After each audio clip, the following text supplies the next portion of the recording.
Welcome to Escape Purgatory, a podcast where we rewatch Supernatural, then talk it through in the hopes that we can finally escape this show. Join us each week, leave comments on upcoming episodes, and together we can escape Supernatural Purgatory. Hello, hello, hello. Hi. This episode, the only thing I could think of the whole time is because it's called... Okay, I'll just go straight into it. We're on episode 4 of season 4. It's called Metamorphosis. And all I could think about was there's that weird story by Franz Kafka where the guy turns into a giant bug. And it's kind of like that. Yeah. I mean, they almost like call him that, right? Oh, I don't know. Like yeah, there's some kind of wormy reference. Yeah. I'm glad I haven't turned into a giant bug. Can you imagine going to sleep and waking up as a giant bug? Oh, God, yeah. no. Read Metamorphosis. No, thank you. I don't really want to do that. Like, I wouldn't want to wake up and not be myself, to be honest. As much as sometimes, you don't want to really be yourself. I still want to wake up and be myself. Yeah, that's true. I can't remember if it's like... it's been ages. I can't remember whether the guy in the book goes to sleep and wakes up a bug, or if it's like a really gradual change where he slowly turns into a bug. Sounds a bit like The Fly, really, doesn't it? It is. It must be what The Fly is based on. Mm-hmm. Yeah. He was Cronenberged before he was Cronenberged. Yeah, exactly. Just make it super weird at the start of the episode. Yeah. So fine. So this one was obviously, you could tell it was directed by Kim Manners, written by Catherine Humphreys. We've had a few of her episodes, but you know, there's some writers that you can kind of just tell what their writing style is. I couldn't pick up on this one.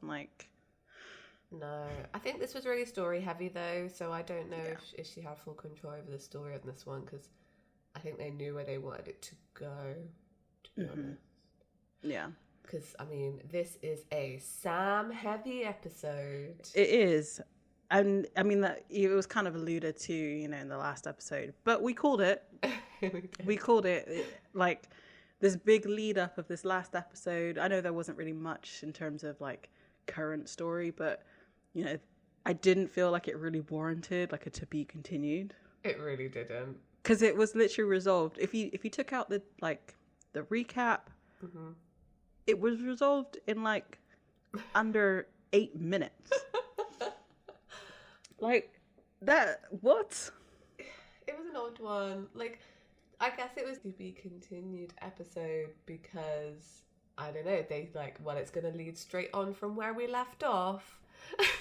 It really didn't? Well, no, it did though.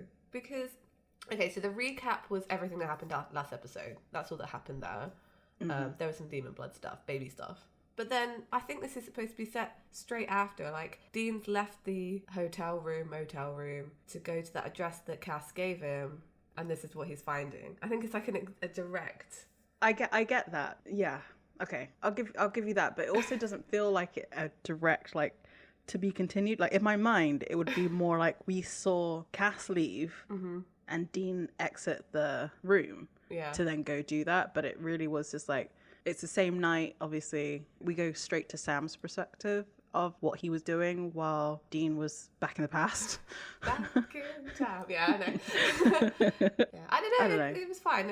I was okay with it. I thought again. I don't feel like it needed to be continued because it's an episodic TV show. You'd expect it to just pick up where it left off. Yeah, exactly. It's to build what tension? Yeah. I guess it was more of don't worry guys, we're going to address it. We're not just going to leave it at this and that's going to be it. That's true, because they have done that before. So we needed that reassurance, to be fair. But I mean, there's been other sort of cliffhanger-ish endings that didn't have to be continued. I don't know. It was hyping up for not really much hype. Yeah, exactly. We do see Sam in front of a demon, and he's asking where Lilith is. Demon's being a demon, just giving attitude.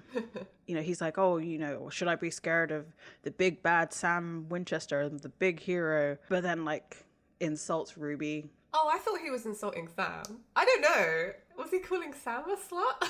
I think he was. Yeah, okay. Yeah, no, you're right. I think you're right, yeah. And yet here you are, slutting around with some demon. Yeah, no, yeah, you're right. It's kind of for both of them. Like, you know, it.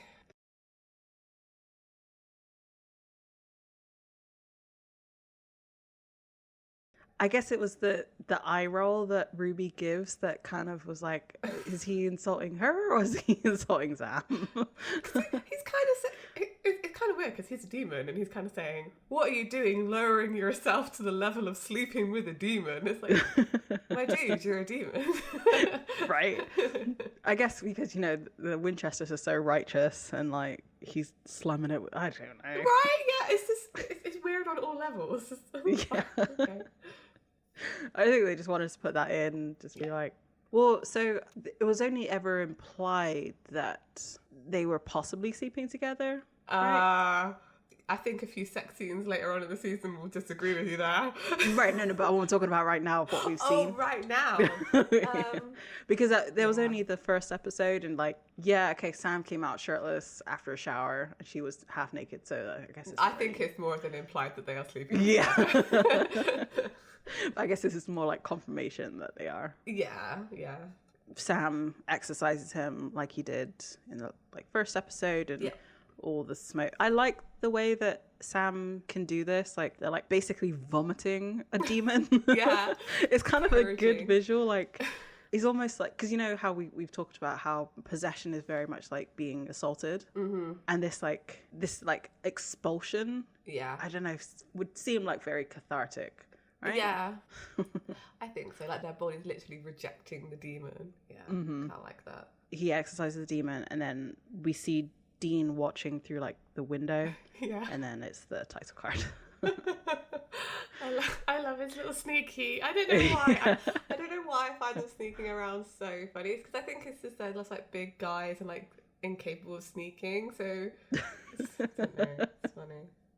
Hey, what was it you said about me telling big guys not being able to sneak? What episode was that? Gosh, I can't remember. I've done so many episodes. Oh, it was the long distance call, like where they're not standing out. Come on. I know.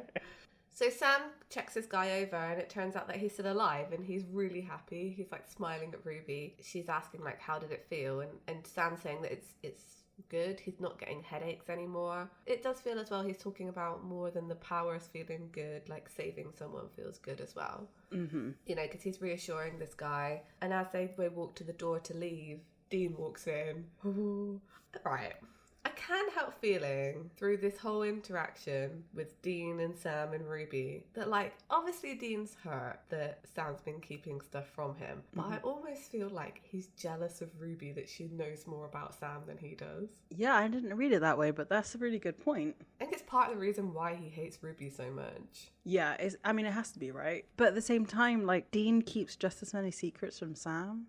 Yeah, but look, jealousy's a weird thing, right? Yeah, true. Like, you can't really control it. Yeah. I don't know. I don't know. I felt a level of jealousy there that was like, it was super weird. Especially later in the car when they're talking, and I'll bring it up again. Because it's like he's caught them doing something.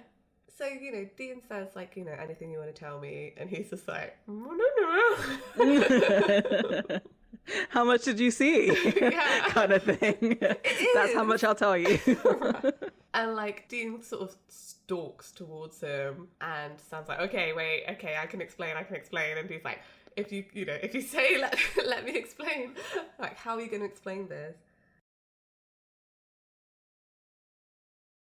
What are you doing? Who is she? He hasn't realised yet that Ruby is Ruby, but as soon as she says it's good to see you again, Dean, he's like,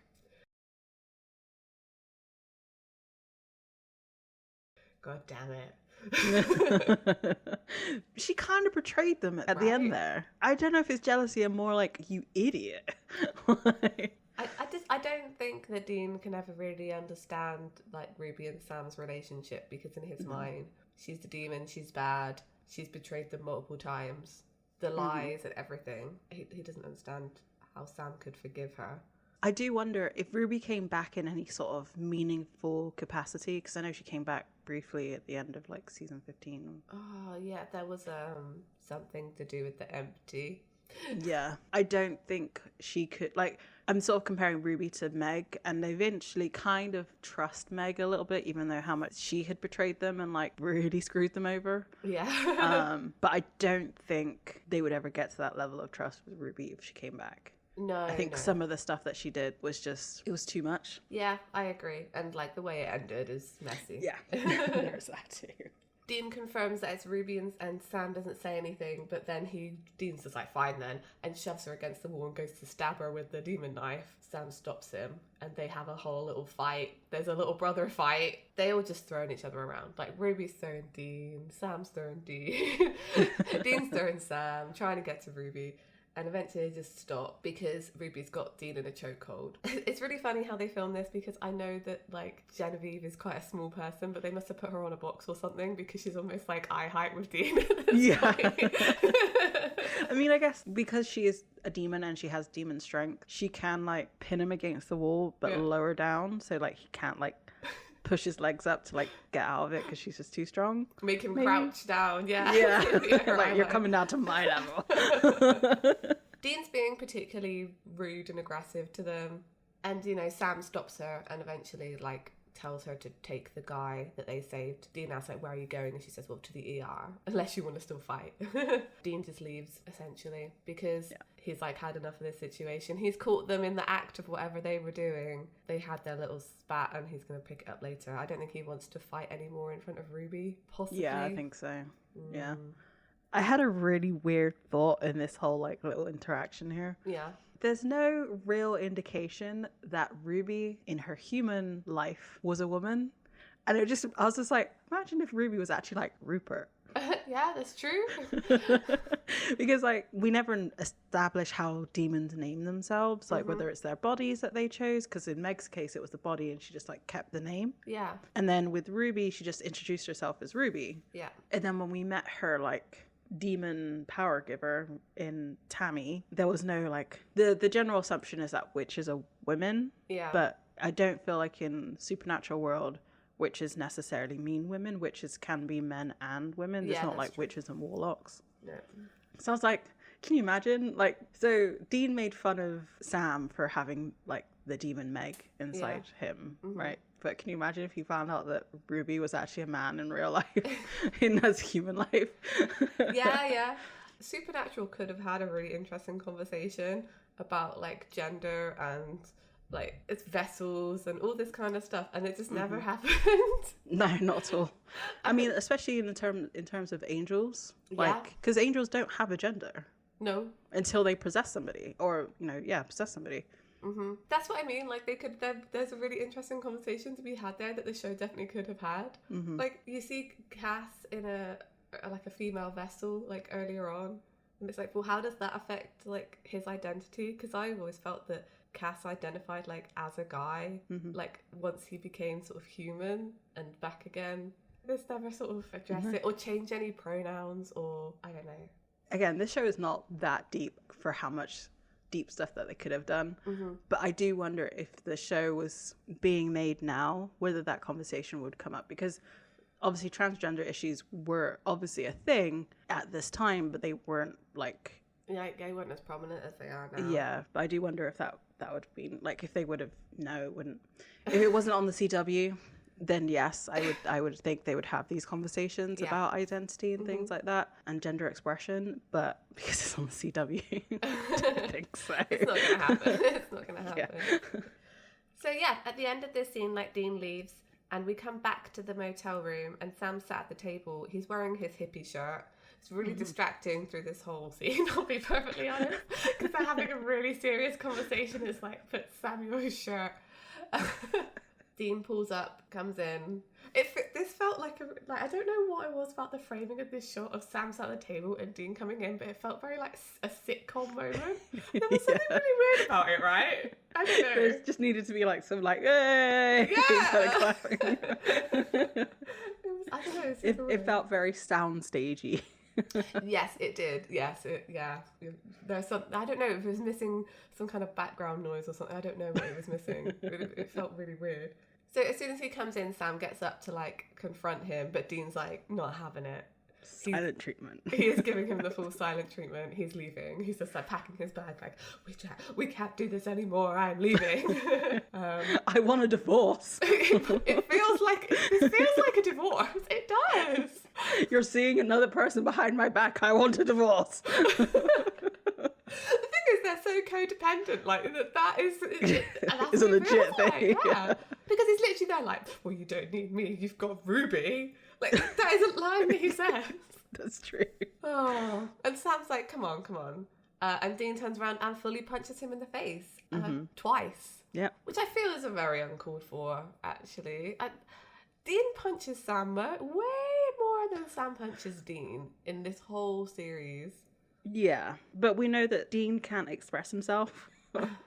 Whereas I feel like Sam's a little bit better at it. So he kind of like lashes out, but like violence isn't the answer, Dean. This isn't a healthy relationship. No, not at all. And you know, he wanted to go for a third punch, but didn't. Yeah, it's absolutely. I don't know why.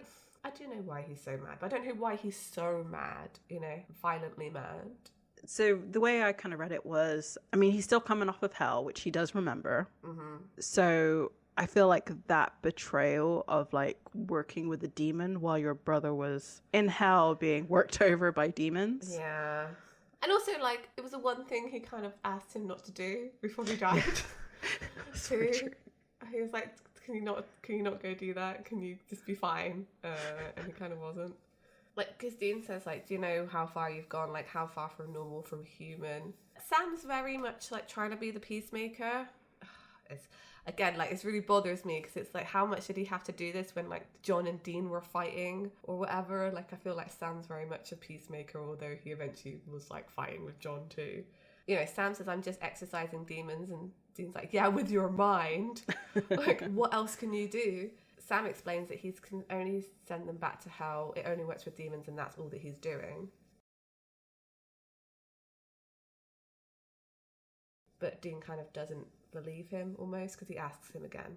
Yeah, because he doesn't really answer the question. He's just like, this is how it happens. Yeah. He's like, but that's not what I asked you. I asked you, what else can you do? And he still doesn't answer. Even Dean says, like, I have every reason in the world to believe that because, like, Sam's just lied to him for, I don't know how long Dean's been back for. Weeks? Maybe months? I think it's probably more likely weeks. I think so too, yeah. Yeah. And, you know, and Dean starts to leave again, and Sam does try to apologise, but says, like, I'm sorry, but, you know, because Sam does think he's in the right here.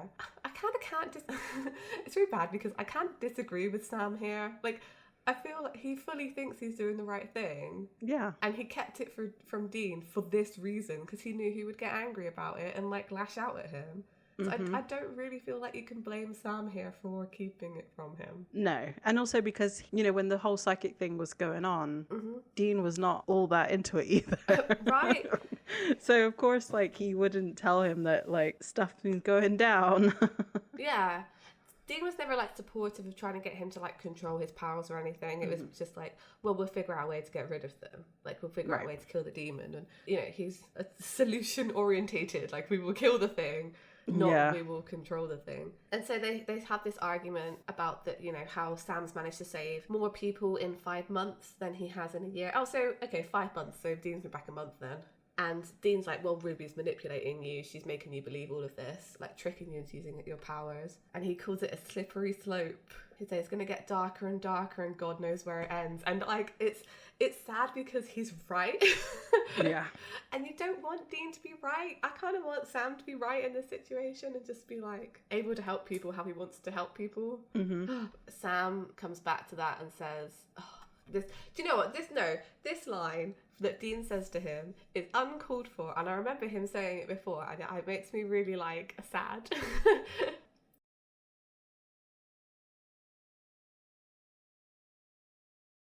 Dean, no. No, it's like he went back in time. Like everything that he's learned about monsters not being black and white, which, I mean, the episode name, this conversation and everything, like, should have clued in to what was going to happen in this episode. Because, like we said, this was resolved way too quickly. Yeah, it was. And, like, everything that's happened in this conversation just basically is hashed out on screen.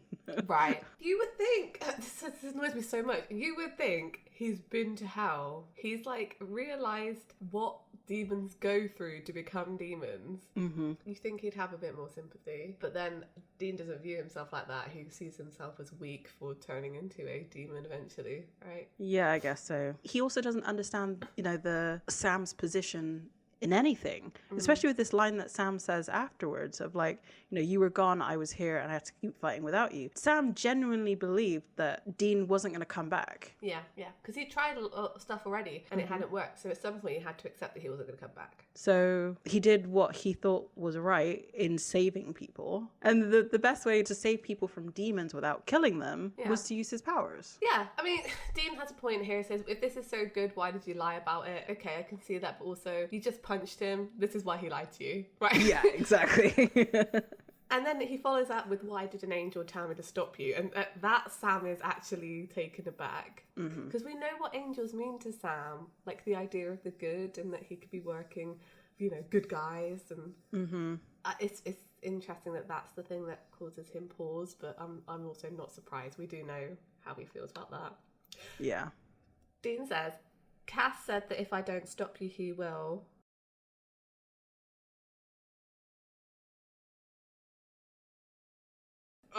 So you're just going to stand there and tell me everything's good. Now, we need to take a moment here because this is a very big moment in Supernatural. For two reasons. First of all, this is the first time that Dean calls Cass Cass. Yay! Instead of Castiel.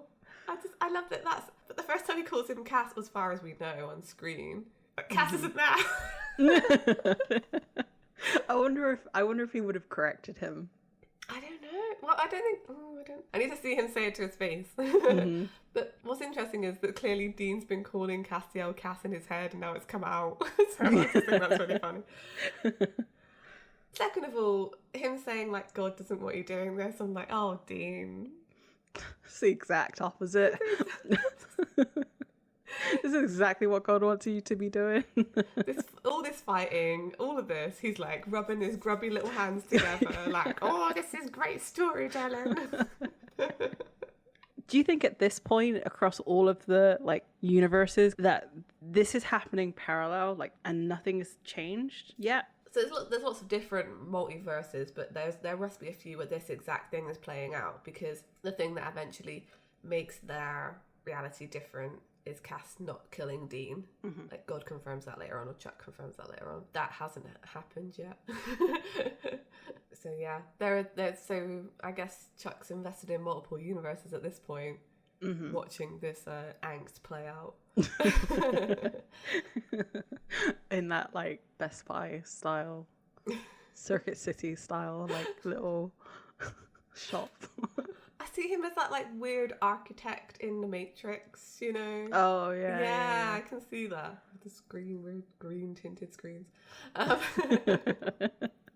then, of course, in time-honoured tradition, a very, interesting and fraught conversation is interrupted by a phone call. Sam picks it up, and it's a guy called Travis, and he's got a case in Carthage, Missouri. Sam's kind of taking the details that he's looking for a guy named Jack Montgomery. As he finishes this conversation, he looks at Dean, and then it just cuts to Carthage. So you kind of know, they're going to do the setup for the case, but it's also they're going to go and work the case together, because even though they're in the middle of this big fight, they can't not hunt together. For the rest of this episode, every time they call Jack, I'm just like, you can't have a Jack in Supernatural and it not be Jack.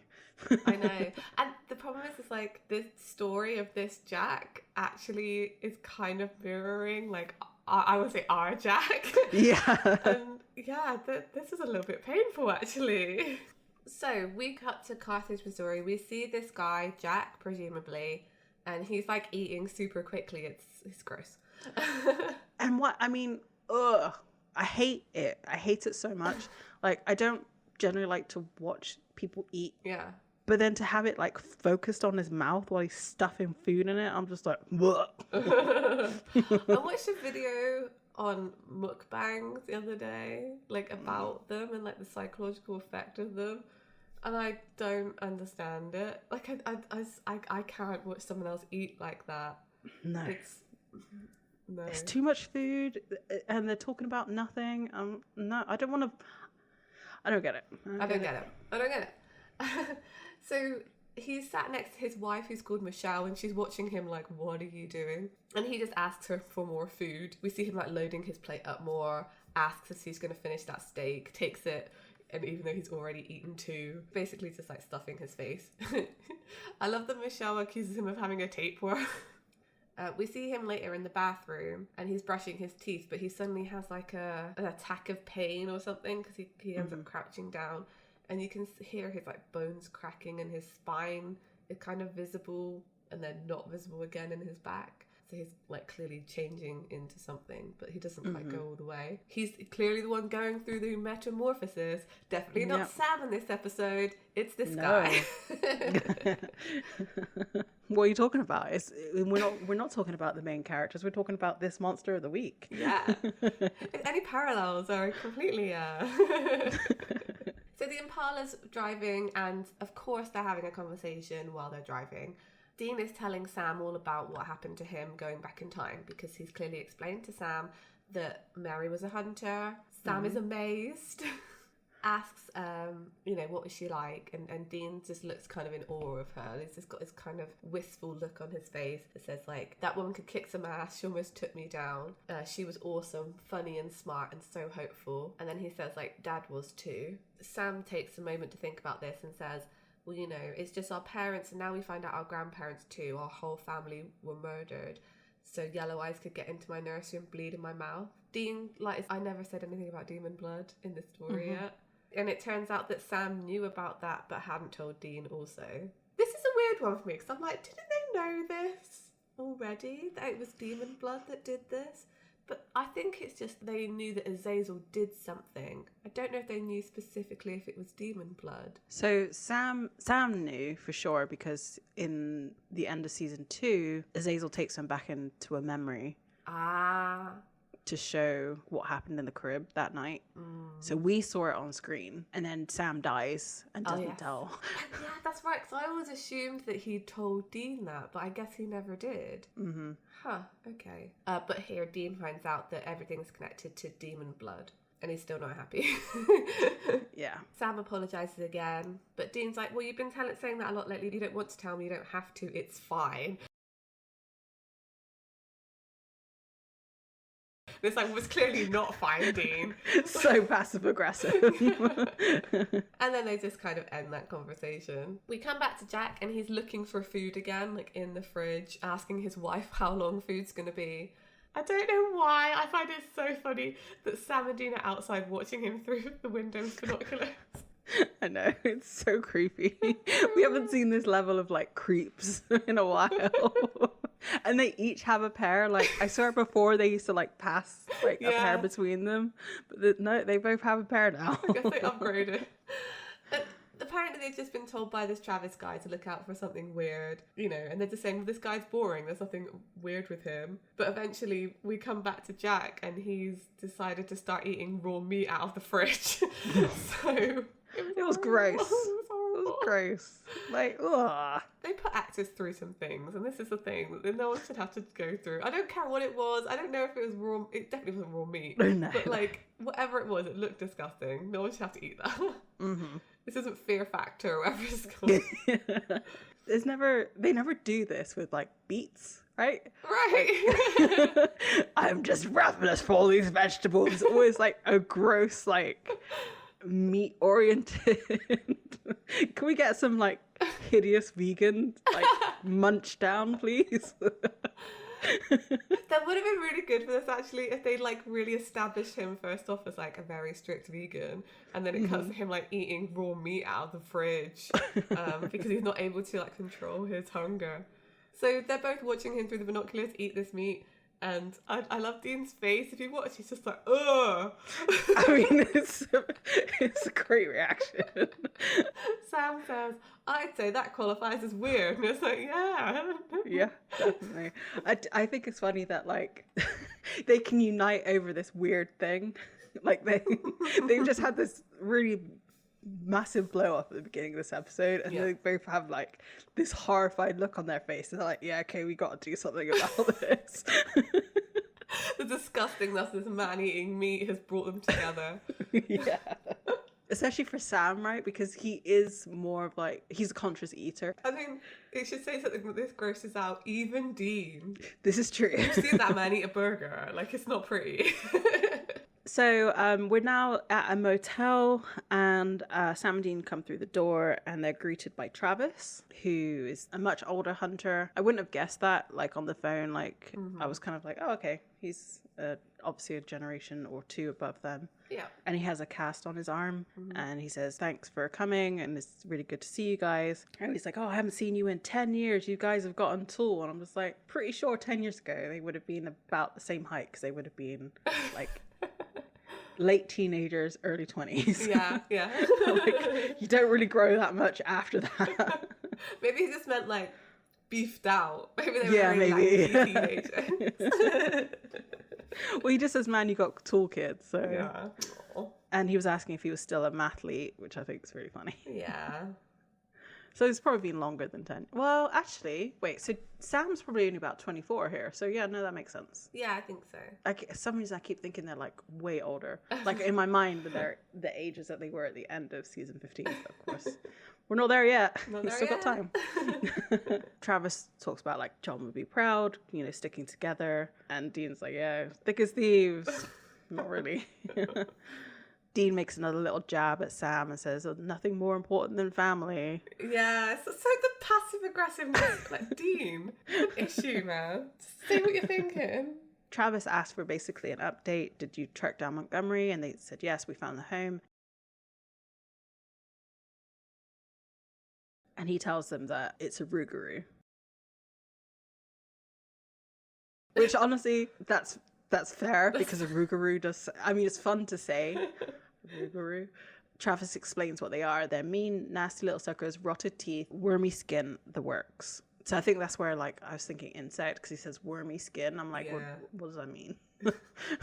Wormy looking. I guess when you see the guy later, he has all, like his veins are all stuck up and things, so... Yeah. Could be, like, worms under there.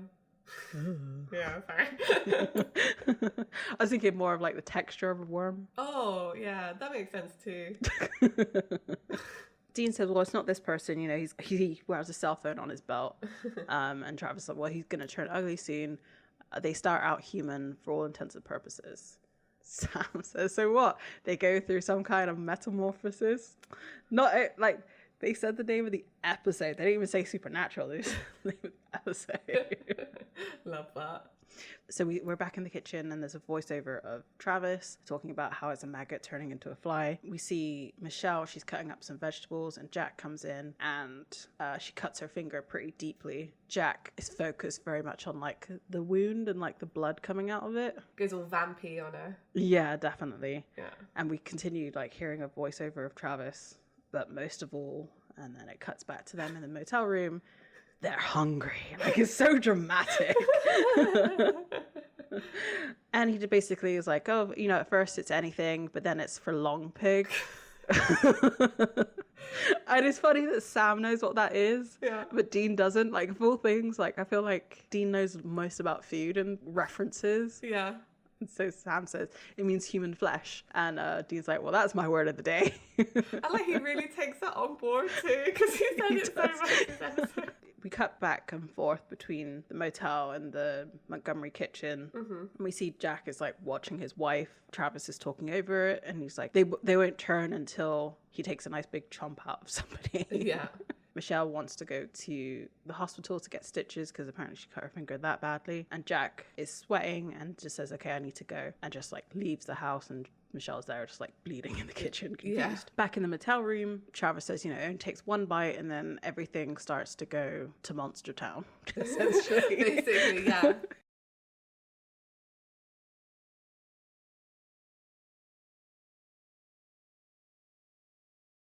We come back to Bloodlines again. Yeah.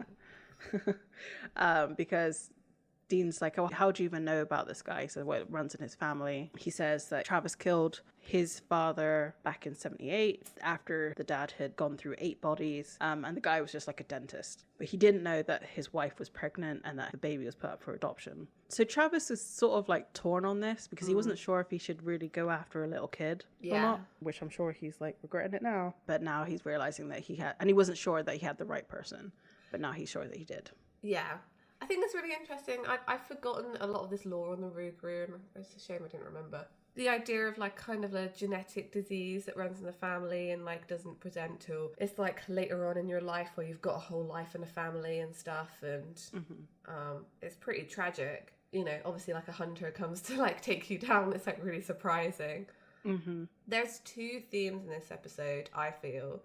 There's one running through about, you're right, like bloodlines and kind of genetic curses almost, which we know is connected well to Sam and Dean, because we don't know yet, but Dean's cursed through his bloodline. Not been mentioned yet. Sam is cursed in a different way through his bloodline, like literally in his blood. And then there's also like a theme of addiction as well, which I think season 4 pretty much focuses on. I think if you go and look at the whole of the themes of season 4, addiction's quite a big one in this. Because there's one point where they refer to this guy wanting to eat meat or humans essentially as like drinking, essentially. It's almost foreshadowing slightly what's going to happen to Sam as well. The parallels are so strong here that the characters call it out later on. Basically, it's really good. There's something there. What's interesting is I think when they do find out this information, Dean does relate it to Sam quite quickly, like, why he might be sympathetic, etc. What's really bad is like, Dean, this applies to you too. He doesn't know that yet, so you don't know. What you're basically saying is you don't know what people are going through, so don't judge them. Right, exactly. Stop judging people, Dean. Because you'll find yourself in the same situation, and guess what, there's people hunting you too. Exactly. Right, exactly. There's a lot of judgment from Dean in this episode that's, if you only knew, There's a lot going on in this episode, which is why I find it a little overwhelming. Yeah, there's so much here that like links back to the main plot, and there are all their stuff that's going on, that it's a lot to cram into an episode. And they've tried to do it through the storytelling of this Rougarou, but it's so closely entwined that you can't separate it from what's going on with them as well. So there's a lot this is a lot going on. We're now at a bar and Jack is having a drink and he's thinking about what, he just witnessed, and he takes a shot really quickly and then asks for another one. And he's also stuffing his face with the like peanuts at the bar, and he asks for more. And then he overhears a conversation of a rather aggressive man like trying to hit on a woman, and Jack stands up for her and says, she doesn't want to talk to you, leave her alone. And the guy is being rude and says, oh, it's none of your business, she can talk to whoever she wants to. Jack basically instigates a fight with the guy. And then when the guy goes for a swing, he grabs his hand and like crushes his fist. Essentially. We see him just like, it was a really cool visual, but also like, oh. It was a lot, just like showcasing his weird like monster strength. So we see Dean and Travis in the motel room together, and they're fixing these kind of gas cans that look like fire extinguishers, but they're actually more like flamethrowers. And Travis has explained to Dean that fire is kind of the only way to kill a Rougarou. You have to basically burn them to death, which is horrific. And even Dean says like, well, that's going to be horrible. But do you think that it would take a lot to phase them at this point? It seems like Travis is kind of an expert on Rougarous because, I don't know, there's some kind of... Like we said before, hunters seem to have a specialty, and I think this is his. He tracked down Jack's dad, and it just seems like he's gone after more before. And basically saying, like, they want to take this guy out before he turns into a full monster, before he can hurt anybody. And Sam says, like, well, what if he doesn't, though? He comes in and says that he's been doing a bit of research. I like that, like, Travis kind of, like, my experience isn't good enough for you, and Sam's like really defensive, but Dean actually backs him up and he's like, oh no, but Sam loves research. But the thing is, they know what hunters are like, Yeah. especially Sam, with his experience with Gordon and like the very much the black and white nature of hunting. Yeah. And Sam has never been that way. He's always seen the grey in hunting. It's all well and good to have 30 years of experience, but if you don't, like, I feel like this is Bobby's influence Yeah, I think so. to actually learn about the thing that you're hunting rather than just to hunt it and kill it. Not to just like work on assumptions every time you Right, go after exactly. something, like, well, you know, I've killed a rougarou before and this is the way that you always do it. It's very much like a mentality of, yeah, we've always done it this way, so it must be the correct way. Which you should always challenge. Absolutely, yeah. Anyway, Sam explains that he's kind of found some accounts of rougarous that have never eaten human flesh, so they don't fully transform. You know, instead eat just a bunch of raw meat to kind of keep it at bay.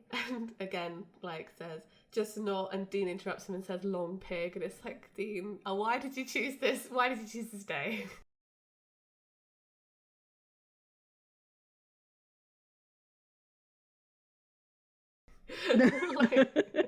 Travis does actually like compliment him on this and says like, well done, like, for doing some due diligence, you know, looking this up, but like doesn't agree with him and says that it's every rougarou that he's ever seen or heard of eventually did eat a human and turned. And, you know, Sam says, well, that doesn't mean that this guy will. Just because like 100 people before have doesn't mean this particular guy will. And like saying that, you know, he can fight it. Travis says that, you know, you ever been really, really hungry, like you haven't eaten in days?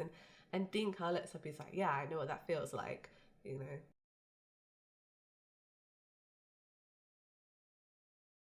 But I was looking at Sam to see what his expression would be. I don't know how much demon blood he's drinking at this point, but I wonder how far, whether it started to affect him, whether he needs it or not yet.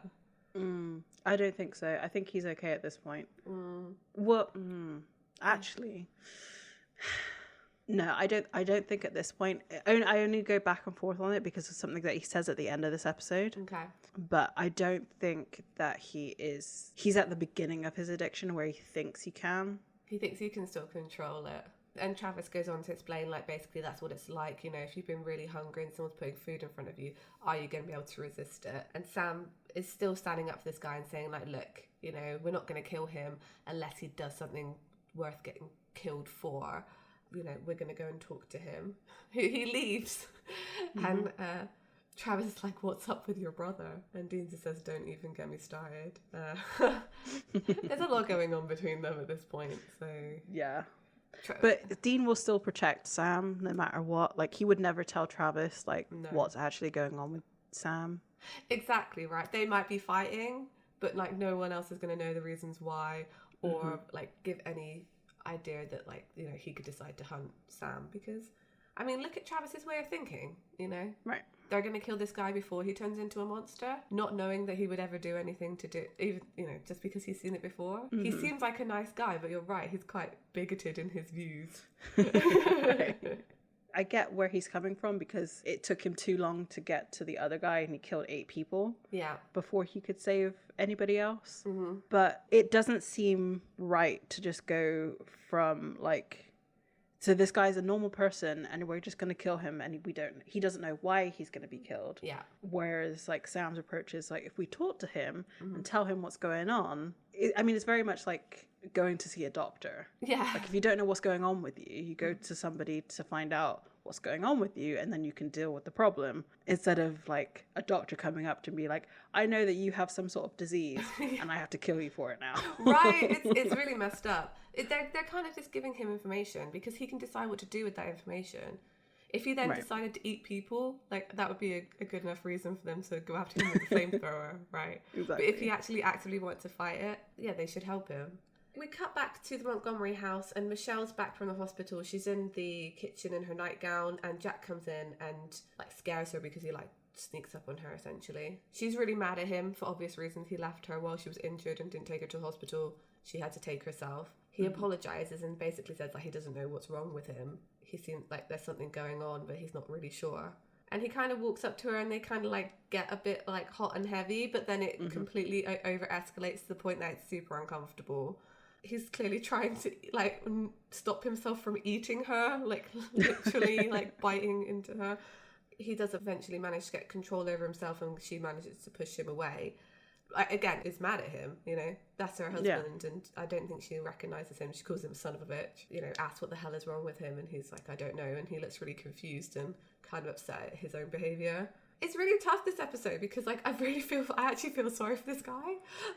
Like obviously this behavior is very unusual in their marriage because she's quite scared of him at this point. Yeah. And he's being very aggressive, and to lose yourself in that kind of way, I can't like imagine like the fear that's in you. Yeah. Because you almost hurt somebody that you love. Exactly. It goes back to the same theme in Supernatural of losing control of who you are and, you know, not being able to recognise yourself. But in this case, it's being related to not just Jack, but Sam. It might having to go through this kind of like alluding to the fact that he's going to be the one that's losing control and not being able to recognise himself. Yeah, exactly. Sam and Dean are driving again, and they're having another conversation. It's a lot of chatting in this episode. Yeah. Dean wants to make sure with Sam, because they're going to go talk to this guy, but Dean wants to make sure that if it comes to it, Sam's going to burn this guy. Sam's still saying, like, this guy, he has a name, he has a wife, like, he has a whole life that we're going to go in and destroy, essentially, and is still maintaining that he could fight it off. But Dean's like, you know, but what if he can't? We're going to need to deal with it. And then Dean calls out the whole sort of premise of the episode and is like, Sam, are you sure your emotions aren't getting in the way here? You know, nice dude. He's got something evil inside him, something in his blood. Maybe you can relate. Like, that's not even subtle. That's fine. He's like, maybe we're being driven into a story here that has parallels of our own life. Isn't that kind of weird, Sam? And Sam just gets super angry and tells him to stop the car. He says, stop the car or I will. And I'm like, how are you going to stop the car, Sam? I guess it's like... emergency brake or I don't know. Yeah, just I mean, so it is a bench, so he could just like take his leg and just like slide on over. I was thinking maybe like he would try to open the door as well, like force Dean to stop in some way. Because he looked like he's maybe going to damage the car or something. Yeah. I mean, I will put my iPod back in this car. I will turn on some country music, Dean. I mean, because Dean comes to a very controlled stop, so he's clearly not messing with that. You know? Yeah. They get out and they have a fight on the side of the road. Can you imagine like driving past and seeing these two guys just like fighting at the side of the road? Again, like Ghostface effect, like being way louder than you think they're being. Mm-hmm. And Sam says what we kind of said at the beginning of the episode, that like, this is why I've been lying to you, because you're like this. Sam says like, the way you talk to me, the way you look at me like I'm a freak or like I'm an idiot and like like I don't know the difference between right and wrong.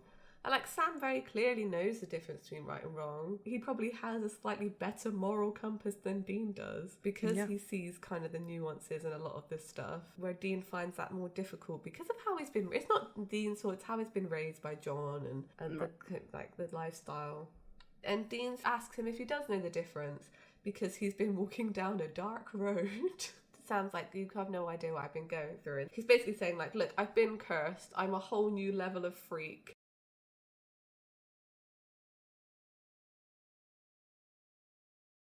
Which is so Sam. Like, this whole line is just, it's very him. The whole, like, trying to take something bad and make it good. Dean struggles to do this, you know, try and make a bad situation good. He sort of wallows in it a lot and gets very man-painy about it. Whereas, like, Sam does try to help people and you know, help himself, essentially. It got me thinking, is Sam's body ever rebuilt? You remember that? Like, does it ever get, like, destroyed and then, like, he comes back in a different body? I don't think so. I think he always kind of has this curse, as it is. Mm-hmm. Yeah. I feel like these lines right here really sum up his character. Yeah. For the entire show. Like, I don't think he ever comes to grips with this. No. I mean, eventually it just kind of gets ignored, unfortunately. But, you know, it would have been kind of interesting to explore this in terms of, like, his son. Yeah. Like, how much of that curse is transferred. Mm-hmm. He says, you know, disease pumping through my veins. So he sees himself as diseased. Yeah. Which is, like, I can't imagine, like, living with that. Yeah, like he sees himself as kind of tainted, and there's a line, I think in either this season or season 5, where like Cass literally calls him an abomination as well. Mm-hmm. And it's like, but he already internalizes that. I think what could have been really interesting in later seasons for Sam, because he has an affinity for kind of witchcraft and magic that no one else really has in their family, and they could have linked that to the demon blood, right?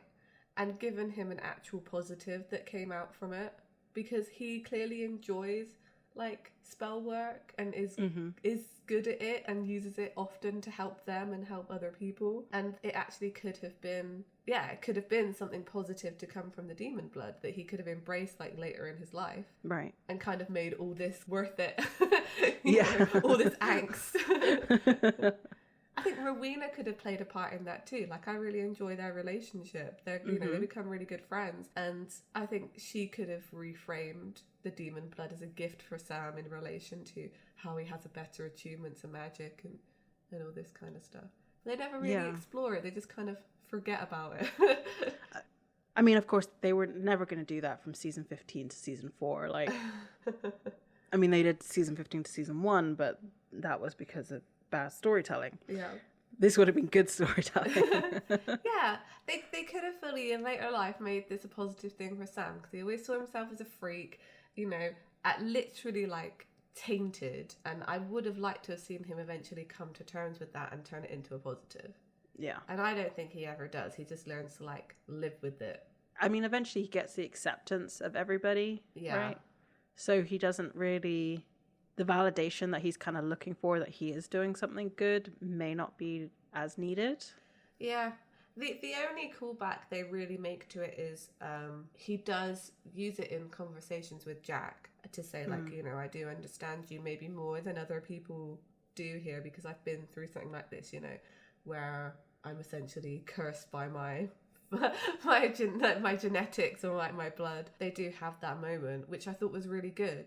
And then they just didn't address it again. We were talking about it with the last episode. There isn't a confrontation between Mary and Sam about the demon blood, right?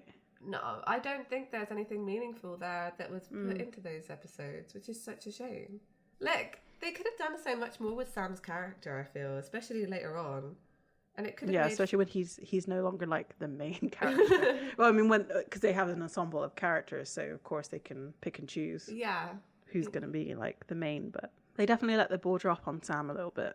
Absolutely. Because it was originally all about Sam, like all of this demon blood stuff and all of those feelings around it. And then, I don't know, he kind of every now and then says something as part of a plot line to, like, he'll bring it up and then it doesn't get mentioned again for like years. It's I mean, he's almost a shameful past. Yeah. Right? So maybe he just doesn't want to talk about it because he finds so much shame in it. But, like, it would have been better if he'd gotten past it. Yeah, of course. And, like, you shouldn't be ashamed of getting over your addiction.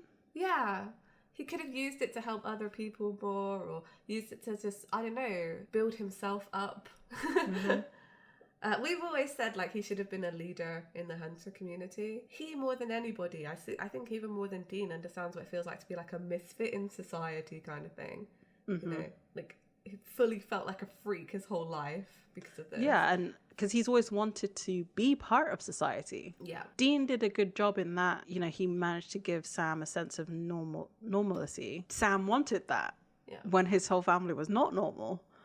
So, but when he then tried to be in society, he couldn't fit because he knew everything about what goes bump in the dark. Right, exactly. Like, this is it. Dean always wanted a family, and they did eventually build him a family and then took that all away. What Sam wanted was, because Sam already had a family, like, he considered Dean to be enough, I feel. But Sam wanted a community. And then they built that community for him, and then they took it away. So, I mean, you know, no one gets what they want. Yeah, definitely not in this series. You don't get what you deserve. So. And Cass just wanted love. Oh, and that got taken away. Could you not today? Thanks, though. Something about that sock monkey. I mean, they have this conversation. Dean agrees that they're going to go talk to the guy, and then, you know, does actually use his name because Sam still is, like, scoffing at him, and they drive off. Jack stood in his garden watering the plants but looking like completely zoned out. And Sam and Dean just appear behind him like they walk through this gate and are like, hi! It's us. We have every right to be here. Yeah. Sam introduces them with their real names, says that he wants to talk to him about how he's changing. Dean is kind of less, what's the word? Tactful. Yeah, tactful. I think that's a good word. You know, saying that his appetite's reaching hungry hippo levels, which I kind of like.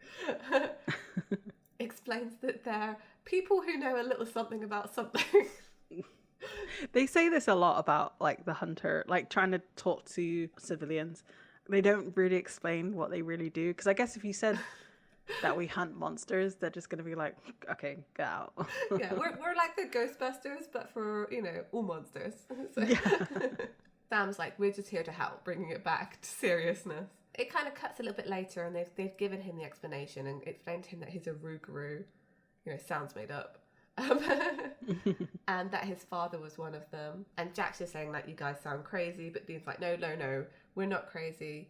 You're hungry, you're only going to get hungrier, and you're going to end up eating, again, Dean says long pig or a man burger helper. Just say people, Dean. Like, you have to be serious. You're talking about this guy wanting to eat people. You need to tell him, like, dude, you're going to want to eat people. Yeah, exactly. I feel like had he said that, the guy might have been a bit more receptive to like this next part, but yeah. like, no. I know, right?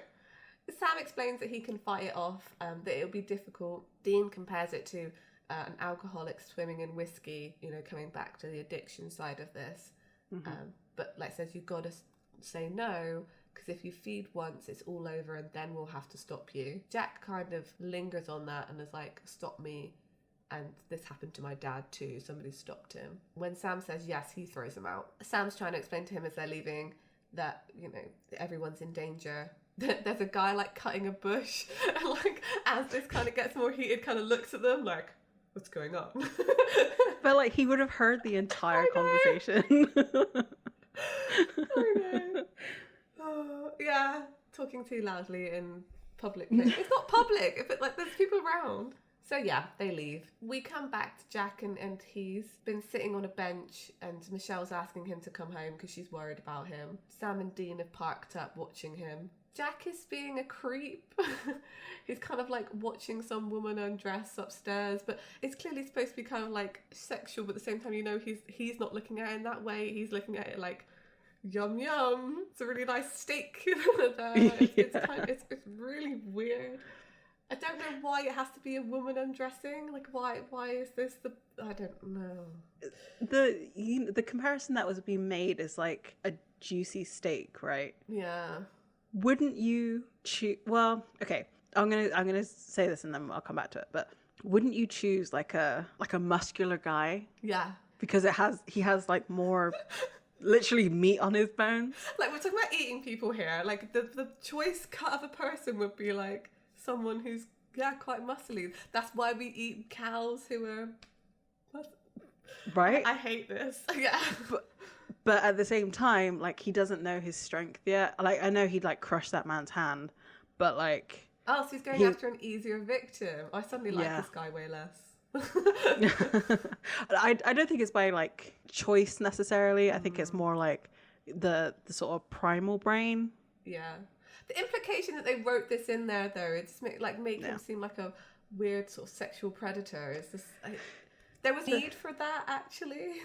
There was definitely, because, you know, maybe because it's showing a shift in his character, right? Because he was a normal guy who loved his wife, and now he's creeping on this like young woman. Yeah, I feel like they could have done it in I don't know. Yeah, I agree. It wasn't necessary, but for the supernatural, understandable. Yes. Yeah. Okay. Unfortunately. So they see him kind of run up to this woman's window, and as she turns off her light, like, he sees himself reflected in the window and kind of can see that he's turning into a monster. Like, his eyes are all weirdly bloodshot and his face is all kind of messed up, and kind of the implication is that he stops himself because he basically sees himself as a monster and is like, oh, I have to stop. Sam and Dean don't see this, and they run into this woman's apartment, break down the door,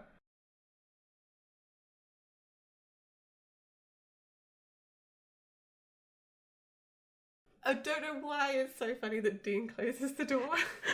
I know. It's a great visual for sure. It's a weird little comedic moment. I mean, they've terrified this woman.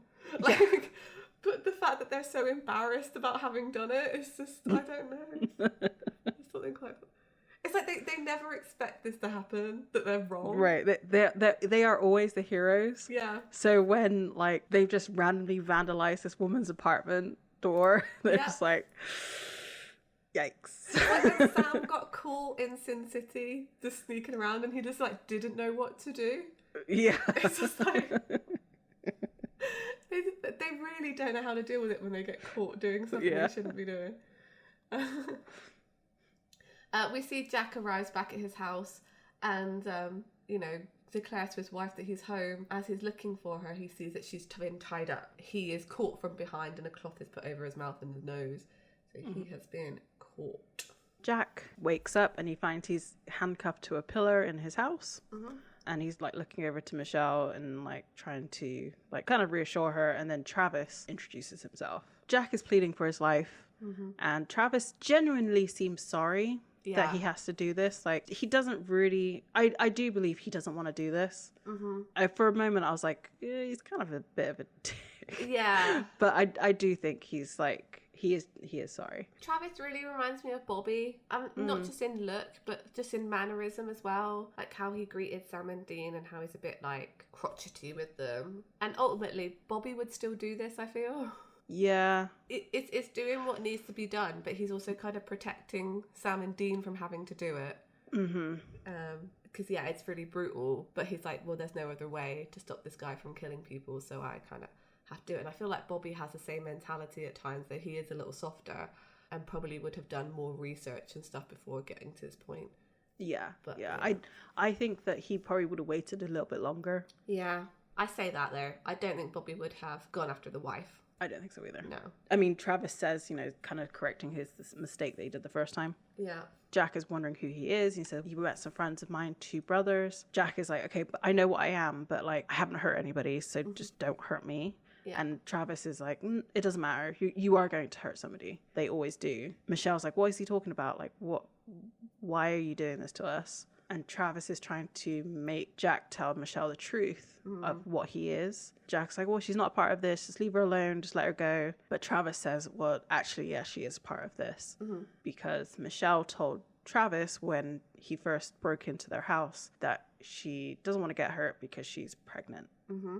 She's clearly not visibly pregnant, right? Yeah. So she probably just found out. So she's very newly pregnant. Mm-hmm. There is such a thing as terminating a pregnancy. You don't need to terminate the entire person. Right? They could have solved this with a chat. I mean, it may have taken the tying up that Travis is doing to get the truth out, but there was no need for him to, like, try and kill them so quickly. Mm-hmm. He could have fully explained what was going to happen and let them make the decision about what they were going to do about it. Exactly. Because the point he makes is that he's not going to be there in 30 years to deal with the baby. And it's like, but if you explain to them, first of all, maybe there won't be a baby. And second of all, if you explain to them and they still decide to have the baby, they'll be there to deal with whatever consequences they chose for that. So, right, exactly. They can build a community to help them not eat humans. I mean, we see it happen later on with, like, werewolves, and you think of Garth, and, like, they could have done this. But, like, yeah, Supernatural wasn't ready for it yet. Yeah, no. It feels very extreme. Mm-hmm. This is what I was saying with Travis saying, like, he was trying to correct his mistake because he feels like had he killed Jack's mother, they wouldn't be in this position. Mm. But, like, this guy has lived for 30 years just fine. Yeah. And, like, nothing came of it. And had he not interfered, maybe nothing would have come of it. Yeah, exactly. 2 wrongs don't make a right, Travis. Yeah, exactly. So what makes it even weirder is that Travis could have already killed Michelle at this point. Yeah. But he's literally torturing Jack. That's true, yeah. He seems reluctant to do it. But there are points here where you're like, well, there was no need for you to make these decisions. Mm-hmm. Like, you're purposely longing this out and making it difficult for them. His intention was always to kill them, even if Jack had told the truth. And Travis maybe is a bad dude. Yeah, I don't know. He's a weird one because with the threat against Jack's wife, Michelle, he gets like Super Saiyan Yeah. and breaks the handcuffs and attacks Travis like by, oh, it's really gross, breaks his arm again. Yeah. Then eventually like kills Travis by like taking a nice big chomp out of his neck. Yeah. And then he frees Michelle and she's terrified and like runs away. And it's like, well, now she's not going to have the baby. Of course she's not going to have this baby. Okay, Travis kind of got what he wanted in that. Yeah. But at the same time, it's just like, you did it in such an awful way. Yeah, he did. They could have sat down and it would have been horrific to have to explain that, but they could have eventually made their own decision rather than it being forced on them. You know? And now like she's, you know, just in the wild. Yeah. Also, Travis lied to them because this whole narrative through the episode has been, as soon as you take your first bite of human flesh, you're going to be a complete monster and you're going to be gone. And that's not true because That's true. Jack had enough sense of self to save his wife. He untied her and let her go. He didn't try to eat her or hurt her in any way once he had turned. And even later, he's managing to carry on a conversation. Although, you know, he does eat a person. But, like, besides that, he seems to have some semblance of control left. Whether that will stay or not, I don't know. But it wasn't immediate like they were making out through this episode, I don't feel. And also, he's almost justified Yeah. in... Well, no, it's not almost. He is justified in his... I mean, maybe not munching down on human, but this person attacked his family. Yeah. So he disposed of the body. He was protecting his family by eating this guy. Yeah. Is someone in Monster World justified? So Sam and Dean then arrive. Yeah. You know, they're looking for Jack and everybody. And they see the trail of blood left behind where Jack had pulled the body away. They obviously don't know what happened here. Like, they, you know, assuming that Jack just attacked Travis for no reason. They've kind of come to the realization that they're going to have to kill Jack. Like you said, he has enough self-control just to hurt them, like to knock them out. Because he knocks out Dean first and then Sam and locks Sam in a closet. Yeah. By the sounds of it, he should have just munched on them right away. Yeah. But they didn't pose any threat to him, so he didn't kill them. Yeah. Like, I guess the implication is that, like, he's losing control, but it was very much sold to Sam and Dean as, like, as soon as he eats a person, he's a monster, you have to kill him. But, you know, maybe if he still has some kind of himself, there's a way to, they don't know there's not a way to reverse this or, like, I don't know, help him find his way back or... Do you know what I mean? Maybe he has to continue eating humans to stay in Rougarou form, and it's just really hard to stop doing that once you've eaten someone once. Like, there's a lot we don't know here, and I feel it just shows the problem in Supernatural with the black and white thinking that Travis has, because it's like, well, you never were then able to consider these other possibilities that maybe we could save this person, because it's not Jack's fault he's a monster. He was literally... like it's genetically like passed down from his father in the same way that it's not Sam's fault he's got demon blood. He was a baby. Yeah. So there are other possibilities on how to live that way, and they're not considered because of how hunters think and how Dean thinks. There's too much in this episode, Annabelle.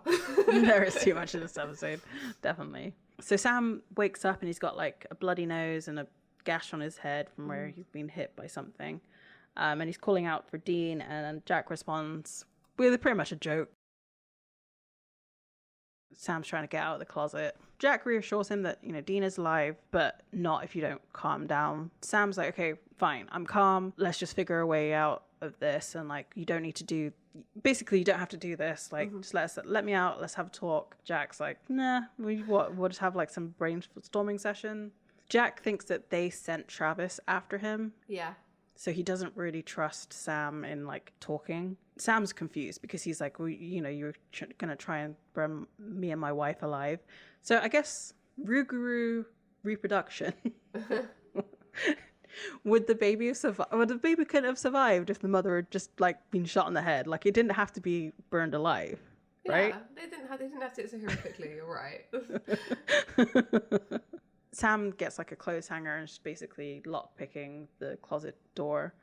And Sam's trying to reassure him, saying that, you know, we would never hurt her. Jack then gets distracted by the fact that Dean's got like a head wound that's like bleeding on the table, and like dips his finger in the blood and eats it. It's kind of gross. I mean, it's all very punchy right now. Like, it's just sort of back and forth between them, like, don't do it, I'm gonna do it, don't do it, I'm gonna do it, kind of thing. Yeah. Jack actually sort of blames them, which is fair enough, because like I said, if Travis hadn't threatened his wife, he probably would not have, well, no, he wouldn't have like attacked Travis and then ate human flesh and then wouldn't have transformed. Yeah, like Travis completely caused this situation. Yeah, exactly. Which, what does that say about Sam's situation, do you think? So, it's a tough one. There's other outside forces though with Sam, like Ruby's definitely an influence too. But I think part of it is, if Dean was more supportive of him and maybe helped him, he probably could have controlled his powers for longer. But I still think he would be...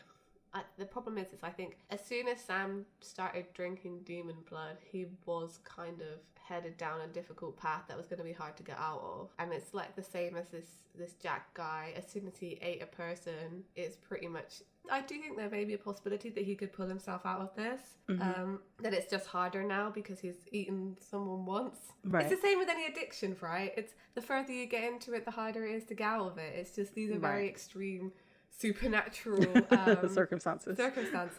So, you know, I think if Dean is generally more supportive and doesn't just try to, because he's pushing Sam away at this point. He's not like supporting him and helping him. If he had done that, would he still walk down the path that he does in this season? I don't know. Yeah, that's true. You know, because Sam's railing against him. You know, because of his attitude towards his situation. That was not his fault to begin with, but then it does become his fault, I guess. Yeah. So Sam was trying to like relate to Jack, saying, you know, you got this dark pit inside you. I know. Believe me, I know. But it doesn't mean you have to fall into it. You don't have to be a monster. Jack takes this literally, as in like, have you seen what I look like? Yeah. Sam, listen, take your own advice.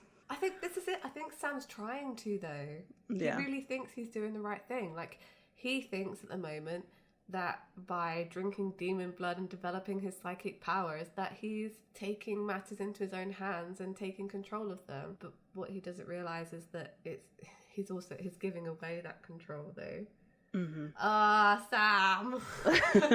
So I guess the difference between him and Sam is that, like you said, the outside force of Ruby's manipulation is changing the circumstances over Jack, who can learn to control this thing. Yeah. Like, his outside influence would be a positive one because it's trying to stop him from hurting people. Well, Sam only has negative ones, right? Ruby is a bad influence. And I would argue as well that Dean is a negative influence too, because he is constantly judging his decisions and kind of pushing Sam more entrenched in his, like, I'm doing the right thing, I have to do it my way. Yeah, and, like, it doesn't help that it is very much Sam against the world. Yeah, it really is. Because not only does Sam have Ruby's bad influence in taking this path, but he has not only Dean, but the whole force of heaven behind him. Yeah, that's absolutely true. Absolutely true. And he also feels like he's fighting hell as well because he's taking on demons. Sam has no allies, not true allies. He would see Ruby as one, but he has no one on his side at this point. No, and I wouldn't even think Bobby would be on his side either. He'd be definitely on Dean's side. Yeah. He might come to an understanding as to what he's doing, but you still want him to stop. And he does want him to stop. I mean, yeah, I'm thinking about later events. But the irony of it all is that this is what, hell wants for Sam. They want him to be alienated from everybody else because ultimately it's going to make him more likely to say yes. Yeah, that's very true. Sam manages to break open the door just before it looks like Jack is going to take another chomp out of Dean, or take a chomp out of Dean. Yeah. Dean's sort of like waking up from being knocked out. He's somewhat horrified of what he sees, right? Yeah. Because he sees, obviously maybe because he hasn't seen Jack's face as the monster version. But Sam also sets him alight, which is like horrific to watch. And we already know that Dean doesn't really want to see that. And I'm wondering again if it's part of like being in hell. Yeah. And it also plays into the fact, Sam's going down a dark path. Like, yeah. But the thing is, Dean already said, like, when push comes to shove, can you do the shoving? and he questioned Sam, and then when he got his answer, it somewhat scared him. Yeah. This is the problem with Dean. He thinks he knows what he wants. Right? Yeah. He thinks he wants Sam on his side, and Sam unquestioningly willing to like help him with hunting and walk the righteous path that Dean sees and, you know, not drink demon blood.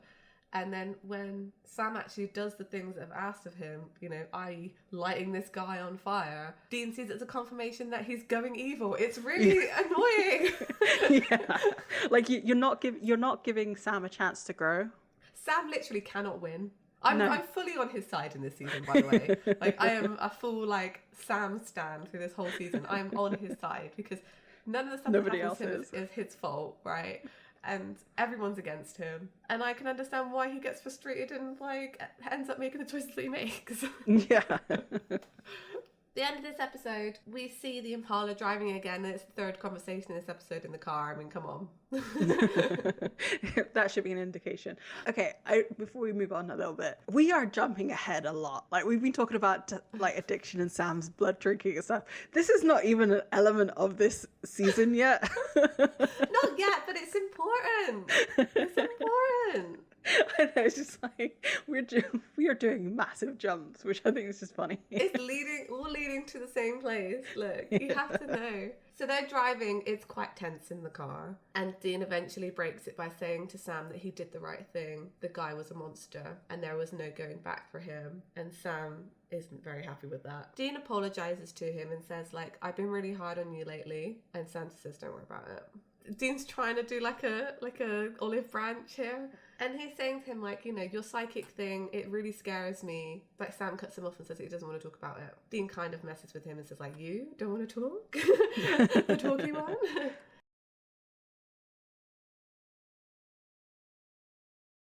You know, which is true. Like, he shouldn't have to keep justifying his choices to Dean. At some point, Dean either just has to support him or not support him.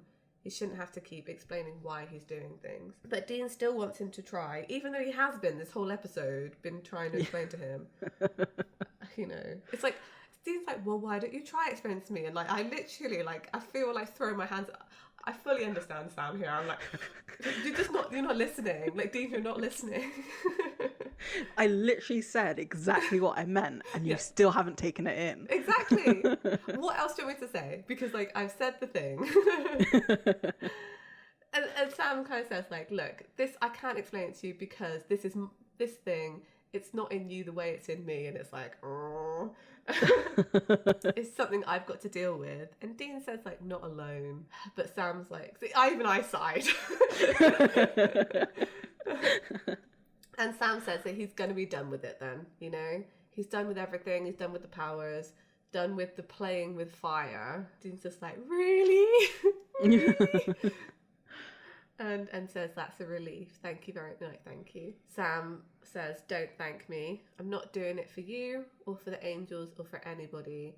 This is my choice, which echoing what he told Jack before he set him on fire, that it's not who you are, it's what you do, it's your choices that you make. I don't know if seeing Jack kind of give in to the monster a little bit has made Sam more wary of the path he was taking. Part of me, because I can't fully remember what happens, part of me can't help thinking that he's just decided to keep Dean in the dark more than he has been at this point. Yeah, and also I think it's a little bit of like, I'm going to tell him what he wants to hear. Yeah. But I'm going to do what I want. I think so. Sam, like Dean, has spent his whole life having to take orders from people or like listen to tell them what to do. And his act of rebellion was going to Stanford, and then that kind of got destroyed. And since then, he's had to basically do what Dean wants to do, and hasn't really had any control over his life at all. And then Dean died. He thought that he was dead forever, and he started taking a bit of control over his life. And then Dean came back and is now telling him that all those choices that he made for himself are wrong. No wonder he wants to take a bit of control. Yeah. Theirs is not a healthy relationship. Like, no, they love each other. They are brothers. They literally die for each other. We know this, but it's so codependent that they lose their autonomy when they're with each other. Like, Sam does things for Dean and Dean does things for Sam that the choices that they make are not choices that they would make if they weren't together. and it's not actually good for them. A lesson in codependency. Right. This whole show should have a big warning label of like, look, it's a very codependent relationship and something that you should not be aspiring to, actually. Yeah, exactly. And like, it is reflected in the relationships that they have with other people. Yeah, it is as well. I mean, I would say that Cass and Dean make some very questionable choices over each other throughout the season. And you think, well, you learned it from your families though, didn't you? And like we said a few times, it all started with Mary. It all started with Mary. Can't believe we're put on the blame Mary train at the moment. So bad. Well, we just saw it happen. She also has so she's actually 18 in that episode. She's not 19 because her birthday's at the end of the year. So she does have 18-year-old brain. So like, I understand that like you think that he's the love of your life and you're never going to find anybody like him. And like, you know, I have to bring him back. But literally, has she just been like, okay, he's dead? Yeah, like you could have got over John, Mary, actually. Like, you could have just got over him. You didn't have to make that too. Exactly. And then like the Yellow Eyes would have not been able to do anything. Yeah, you're right. She's young and she's like, you know, dumb and in love. In love. Yeah. The thing is though, I also feel like we're falling into the trap that the writers want us to fall in blaming Mary. Like blaming a woman for all these men's problems. Oh, that's true. God. Where like, right? Exactly. I feel like we've fallen into that trap. And so I've decided that nothing is ever her fault. Good for you. No, but like, the thing is, by placing the blame on Mary, you take a lot of the blame off of John, where very much he could have also made extremely different choices. Oh, yeah. Yeah, no. Truly, the blame is all on the Yellow Eyes. Yeah, truly, that's ultimately it's the bad guy here. It's just like the choices that were made along the way just were never in anybody's interest but their own. I actually do think this about Supernatural sometimes, is that the characters in the show are all actually quite selfish. Yeah. Right? Yes. Azazel's obviously selfish. He's a bad guy. He's got his own agenda. Mary's fairly selfish. She brought John back and made that deal, kind of knowing that something bad would happen, because Dean kind of did warn her, though he did it in a vague way, again for selfish reasons. Mm-hmm.